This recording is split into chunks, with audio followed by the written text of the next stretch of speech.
expression like this. Say, for example, x upon, um, say, x minus 2 into x plus 2, something of this nature. What you can do is, people have figured out that you could write this down as something of this side, as in like a upon x minus 2 plus b upon x plus 2. So what you're doing here is that you are converting this expression into summation of two simple proper rational function, and that is what you're trying to do here. It was here also it has to be a proper rational function. What do you call it? The proper rational fraction or function is what we're calling, and this has to become this way. What is the use of it is like when you would learn something called an integration, it would be much harder to actually integrate it like this, but rather it will be much simpler to integrate it like this. So we convert this into this, and what we are saying that these two expressions are same. So what we essentially trying to say that if you take their LCM, x minus 2 into x plus 2, and this will become a into x plus 2. So a and b are constant, so b into x minus 2. Then you can write down this as a plus b into x plus 2a minus 2b upon x minus 2 into x plus 2. So now what we are saying is that as these two expressions are same, it means that a plus b should be equal to 1. Then only it will become 1 into x. And this part 2a minus 2b should be equal to 0. Then only I'll have this 1 into x plus 0. This implies that a should be equal to b, or from here it should come as a should be equal to b should be equal to half. Once you put this half over here, then this expression x into x minus 2 into x plus 2 will become half of 1 upon x minus 2 plus half of 1 upon x plus 2. Okay.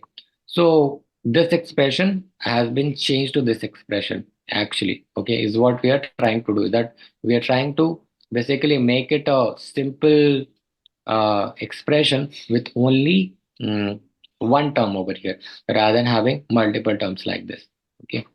So the idea is like they are trying to teach you now partial fraction, but it would be used much later. But so when you would be wondering as to why are we doing this way? Why don't we let it be this way?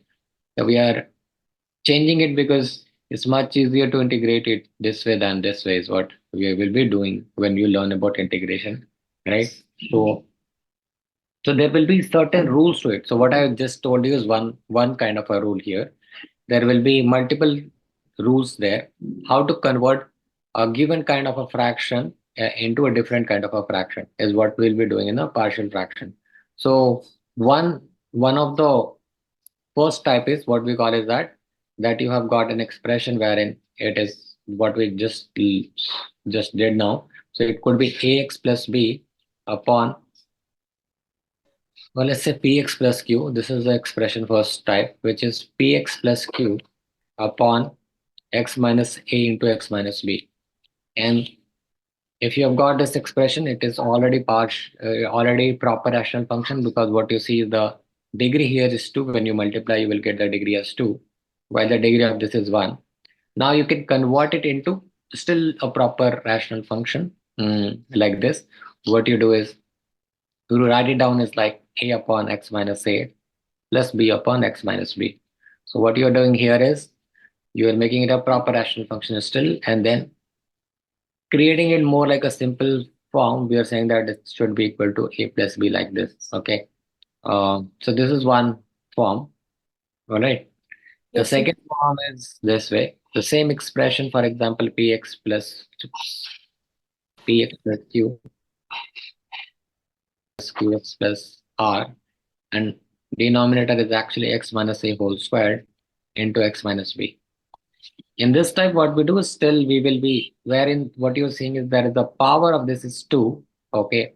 So what we will be doing, the rule here is that it would be written as a upon x minus a plus b upon x minus a whole squared plus c upon x minus b.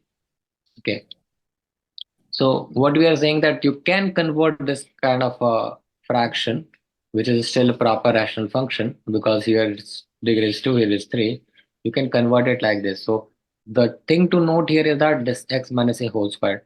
When something is repeating as many times as it repeating, if it had it been x minus a cube, you had to repeat it like this. Increase the power one by one. X minus a to x minus a whole square to x minus a whole cube and so on and so forth. Okay. Second type. And then the third type is qx plus r. Here it is in the denominator it is x minus a, and in the denominator it is x square plus qx plus r, right? So x minus a, and then in the denominator it would be something like maybe say px square plus cx plus d. Now still this is the what we have here is still a proper rational function. Is it, if it is not, then first when you are wanting to convert it into the partial fraction, what you would be doing is to convert this first into the proper rational function. Then only you will be working further. And in this case, this will be actually written as x1 upon x minus a plus, sorry, and then here it will be written as bx plus c upon bx square plus cx plus d. So I think these are the three rules, and then there will be combination. You can actually work with that. So what I mean, I generally give a rule of thumb to remember is that whenever you are converting this, right? So you look at the denominator and then reduce the degree by one. If I'm looking at this denominator, this is degree is one, so reduce the degree by one, so it will become your 0 degree polynomial. In this case, the degree is 2. If you reduce the degree by 1, it will become the first degree polynomial. Okay. This rule fails here when the power is actually repeating. Okay. When you see the power is repeating, right, x minus a whole square, here the degree of the denominator is 2, while the degree of the numerator is still 1 or 0 actually.